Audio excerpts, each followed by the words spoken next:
Bonjour et bienvenue dans cette 12e vidéo sur la modélisation dans Houdini. Lors des précédentes vidéos, nous avons donc vu comment changer la taille de nos points afin que chaque courbe qui vienne se coller sur le point ait une longueur différente. Maintenant, nos courbes ou nos lines étant très linéaires, nous allons leur donner en fait une forme plus noisy, plus variable en fait. On va leur mettre un petit peu de turbulence dans la forme. Donc pour ce faire, on va utiliser encore une fois le PointVop. Et c'est là où vous comprenez que le PointVop, c'est un nœud qu'on va utiliser vraiment de manière extrêmement régulière. En fait, le PointVop, comme je disais, c'est un nœud bac à sable, et surtout, c'est un peu la porte d'entrée dans Houdini pour faire un peu tout ce que vous voulez, et surtout pour quelque chose de un peu plus complexe qu'on verra plus tard, les wrangles. Donc on va pas les commencer aujourd'hui, mais les wrangles, en fait, c'est exactement pareil qu'un PointVop, c'est un nœud qui ne fait rien à la base, et c'est nous qui choisissons exactement ce qu'il fait, sauf que dans le wrangle, on le fait en code, en ligne de texte, alors que dans le PointVop, on le fait en nodal, en connectant des nœuds les uns dans les autres. Mais une fois que vous avez compris la logique du PointVop, travailler dans un wrangle, si vous apprenez la syntaxe et le vex, deviendra beaucoup plus simple. Donc on verra au fur et à mesure tout ça. On crée le PointVop, on le connecte, et lui, je vais le renommer setNoise, parce qu'on va rajouter du noise, du coup, dans nos lianes. Donc on rentre à l'intérieur, et on va du coup mettre, comme d'habitude, un TurbNoise que l'on va ajouter. Donc on crée un nœud add, et on va venir l'ajouter dans la position. Donc on ajoute le noise, et surtout, comme d'habitude, vous n'oubliez pas de bien connecter la position dans la position du TurbNoise. Une fois que c'est fait, vous pouvez ajouter du coup le résultat de cette addition dans la position finale de vos points.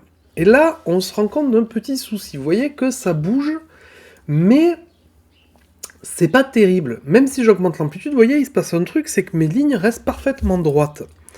Donc ça vient d'un petit problème, c'est que si vous cliquez là-dessus, pour afficher les points, display point, vous voyez que je n'ai que 2 points, un en haut et un en bas. Donc effectivement, il me les déplace bien, mais n'ayant que 2 points, je ne peux pas avoir une courbe qui fait des zigzags et qui a de la variation. Donc pour ce faire, on va remonter d'un cran et on va retourner dans la ligne initiale, line 1. Et là, vous voyez, vous avez point, et on peut rajouter un certain nombre de points. Donc moi, ce que je vais faire, c'est que je vais dire, par exemple, tu as 50 points. Et là, regardez, paf, il met 50 points, et on voit que mes courbes, du coup, ont vraiment ce noise qui m'intéressait. Donc maintenant c'est bon, on peut voir la déformation que notre noise fait sur nos courbes, donc on retourne dans le setNoise, et maintenant on va venir régler comme d'habitude le TurbNoise. Donc comme je vous disais, quand on modifie la position étant en 3 axes, on fait un noise 3D, et là on va aussi se mettre en original Perlin Noise, ce qui nous permet d'avoir des valeurs positives et négatives, et maintenant on va venir promote la fréquence, promote l'offset et l'amplitude. Donc vous vous rappelez, pour promote, c'est toujours clic molette et vous sélectionnez promote paramètre. Et comme ça, maintenant, ici, j'aurai accès à tous mes paramètres. La fréquence, donc je peux changer la fréquence si je veux de mon noise. Donc on va faire quelque chose qui ressemble un peu à ça, voilà. Et je peux changer l'amplitude, la roughness, etc. Mais là, j'ai un nouveau souci. Ce souci, c'est que si j'affiche encore une fois le template de ma tour, on peut voir que effectivement mes noise, mes courbes ne sont plus collées à ma tour. Donc ça on va venir le corriger plus tard, mais déjà ce que j'aimerais faire c'est une petite déformation, vous voyez, qui se fait, enfin une petite modification, c'est-à-dire que la déformation n'affecte pas le début de la courbe, et plus la courbe monte, et plus la déformation est active. Donc pour ça, il faut que je vous explique un petit concept. Le concept, c'est que si vous avez une courbe qui va de là à là, donc ça c'est ma courbe, toutes les courbes peuvent avoir ce qu'on appelle un attribut qui s'appelle U. Et U, en fait, c'est juste dire qu'à la base de la courbe, il est égal à 0, et au bout de la courbe, il est égal à 1. Ce qui fait que si vous prenez un point n'importe où sur la courbe, par exemple ici, vous pourrez en déduire son U. Il est là, ici, à peu près à 0,8. Si on prend le milieu de la courbe, il sera à 0,5. Et ce, pour toutes les courbes. Si on prend une courbe qui est comme ça, j'aurai aussi un U, et je sais que ici, c'est à peu près le milieu, ce sera 0,5. Et maintenant, du coup, nous, ce qu'on a, c'est une courbe qui va comme ça, et en ajoutant un noise, en fait, la courbe donne un résultat comme ça. Mais nous, on sait qu'on a un U qui est égal à 0 ici, et à 1 en haut de notre courbe. Ben si on multiplie le noise, donc on fasse le noise multiplié par U, ben on sait qu'au début, comme il est à 0, alors je vais la dessiner en vert, au début, comme il est à 0, mon noise n'aura pas trop de déformation, et plus on va s'approcher du haut, et plus ma courbe s'approchera du noise. Ce qui fait qu'au début, comme on multiplie par 0, le noise sera inactif, et plus on va tendre vers 1, et plus le noise sera actif. Et donc en fait, la racine, la base de ma liane restera bien droite, et plus on monte, et plus le noise sera actif. Mais pour faire ça, il faut créer ce fameux attribut U. Donc du coup, vous allez aller dans votre line, ici, et on va afficher le géométrie, alors donc, affichez bien la line, et vous allez aller dans l'onglet géométrie spreadsheet. Donc je vous en ai un peu parlé tout à l'heure. Ce fameux géométrie spreadsheet, donc il liste absolument tous les points. Donc là, vous voyez moi ma courbe, j'ai 49, donc ça veut dire que j'ai 50 points, parce que le point 1 s'appelle 0. Donc j'ai bien mes 50 points, avec leur position x, y, z. Mais je n'ai pas ce fameux attribut U. C'est-à-dire que là, sur chacun des points, je peux créer un attribut que j'appelle comme je veux, mais là, l'attribut qui m'intéresse, c'est l'attribut U. Donc, il y a plusieurs manières de le créer, mais le plus simple, c'est d'utiliser un nœud qui s'appelle le resample. Le resample, donc vous allez le connecter juste après, c'est un nœud qui vous permet de resample une courbe, c'est-à-dire de rajouter ou de modifier le nombre de points que vous avez sur une courbe. Regardez, quand j'affiche le resample, j'ai plus exactement le même nombre de points.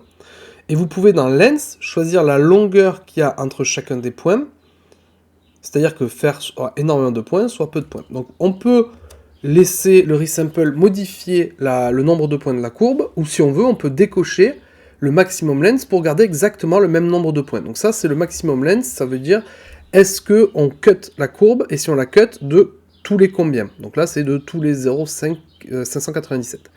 Donc moi, je décoche ça, je garde mes 50 points de base, mais surtout, ce qui va nous intéresser avec le resample, c'est qu'il a ici un lot de petits attributs qui sont assez intéressants. Donc regardez, si on retourne dans le géométrie spreadsheet, vous pouvez lui rajouter par exemple le tangente. Tangente, c'est x, y, z, ça va vous renvoyer quelle est la valeur de la tangente de la courbe. Mais là, pour l'instant, la tangente ne nous intéresse pas, nous, c'est ce qu'il y a en dessous, c'est le curve U attribute. Le curve U attribute, si vous le cochez, eh bien vous voyez que vous avez un attribut qui s'appelle curve U. Je vais le renommer U, pourquoi? Parce que ce sera plus simple plus tard de juste taper U pour aller le chercher que de devoir taper curve U à chaque fois, donc je le renomme U. Et donc du coup, vous voyez que là j'ai un attribut U, qui va bien de 0 pour le premier point à 1 pour le dernier. Et tous ceux ont des valeurs entre 0 et 1. Donc plus on s'approche du bout de la courbe, plus on est à 1. Donc là on est bon, on a bien un U qui est à 0 ici et à 1 en haut. Et donc maintenant, si on retourne dans le set noise, vous allez voir dans votre géométrie spreadsheet que vous avez toujours ce fameux attribut U, et vu que la courbe a été copiée plusieurs fois, chacune des courbes a ce fameux attribut U qui va de 0 à 1, c'est-à-dire 0 à sa base et 1 à son sommet. Donc là, maintenant, vous pouvez rentrer à l'intérieur et aller chercher l'attribut U. Mais malheureusement, il n'est pas dans les inputs. Comme il n'est pas dans les inputs, il va falloir aller le chercher manuellement. Et je vous ai expliqué avec le p-scale comment exporter un attribut qui ne faisait pas partie des outputs. Et bien en fait, c'est quasiment le même nœud qui va nous servir à appeler un attribut qui n'est pas dans les inputs. C'est-à-dire que Houdini ne peut pas vous mettre tous les noms ici, il y en aurait beaucoup trop. Donc des fois, il faut aller les chercher manuellement. Avec un nœud donc qui est le bind. Bind, c'est pour call ou appeler un attribut qui n'est pas dans la liste. Bind export, c'est pour exporter un attribut qui n'est pas dans la liste d'export. Donc là, nous, le bind tout court pour ajouter un attribut qui n'est pas dans la liste. Par défaut, il va chercher parm, mais nous, l'attribut parm n'existe pas, donc on lui dit, tu vas chercher un attribut qui s'appelle U. Donc lui, ce bind là, c'est comme si dans cette liste là, j'avais rajouté un U tout en bas. Et donc là, il va vraiment aller chercher l'attribut U, et donc maintenant, il va falloir venir multiplier le turn noise par cet attribut U ici. Donc on va décaler ça un petit peu pour que ce soit plus clair. On va faire un peu de place, voilà. Vous allez créer un nœud multiply, ici. On le connecte là.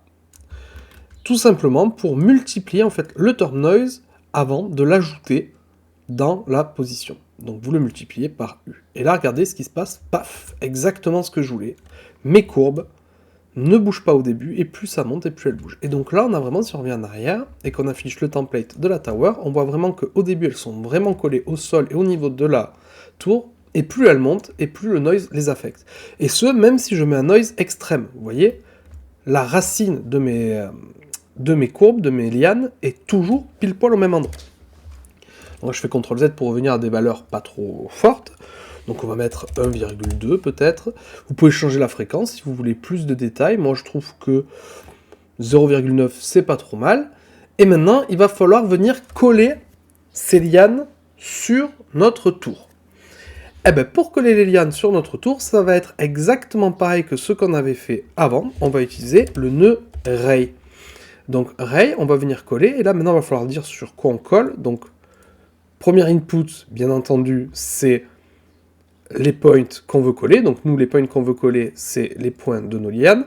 Et sur quel objet on veut les coller? Eh bien ça va être le blast extérieur. Vous vous rappelez, c'est l'objet qui en fait est toutes les faces extérieures. Donc nos lianes vont venir se coller, paf, aux faces extérieures. Donc vous le connectez au blast. Je décale un peu le scatter pour éviter d'avoir des lignes qui s'entremêlent. Voilà, donc là on arrange un petit peu. J'affiche, et là regardez, il se passe un truc, c'est pas très beau. Pourquoi c'est pas très beau? Parce que par défaut, Houdini essaye d'exporter en utilisant la normale. Vous voyez, la méthode, c'est en projection ray. Nous, on va faire plus simple, on va dire tu te projettes sur la partie qui est la plus proche de ton objet. C'est-à-dire le point, il va regarder quel est le plus proche, quelle est la zone de l'objet sur lequel se snapper qui est la plus proche, et il va se coller à ça. Donc là, ce mode-là, c'est le minimum distance. Et vous voyez, je suis venu coller mes lianes sur l'objet. Et donc maintenant, c'est regarder avec et sans. Donc on peut, des fois, si jamais voir le collider comme ça en bleu vous gêne, vous pouvez cocher Show Guide Géométrie. Si vous le décochez, comme ça on ne voit plus le Collision Guide, c'est-à-dire l'objet sur lequel il se collisionne. Et là maintenant vous pouvez faire avec, désolé, vous pouvez faire avec ou sans. Et là on voit bien que ça vient se coller sur la tour. Et une fois avoir fait ça, moi ce que j'aime bien pour avoir un point flow, c'est-à-dire une répartition des points qui est assez homogène, j'aime bien refaire un resample. Pourquoi je fais un resample? Tout simplement parce que regardez là, mes points ici, il y en a qui sont proches, ici il y en a qui sont très proches, et ici il y en a qui sont un petit peu plus éloignés. Ben, en faisant un resample, paf, il me réhomogénéise la répartition des points, et donc maintenant, j'ai vraiment des courbes qui se collent sur ma tour, et qui sont parfaitement homogène en termes de répartition des points et parfaitement collé à ma tour. Et ce, même si on va modifier notre tour. Par exemple, regardez, je modifie la largeur, tout continue à fonctionner, vous voyez? Même si je modifie la taille de ma tour, donc par exemple si je mets 2 fois plus de largeur, donc ma tour sera beaucoup plus grande, tout fonctionne parce que tout est procédural. Tout se met à jour au fur et à mesure dans votre graphe, et comme on a travaillé proprement, tout va toujours bien s'actualiser. Donc je remets 20 dans la largeur de ma tour, et maintenant il va falloir convertir ces courbes en véritables mèches. Mais on verra ça du coup à la prochaine vidéo.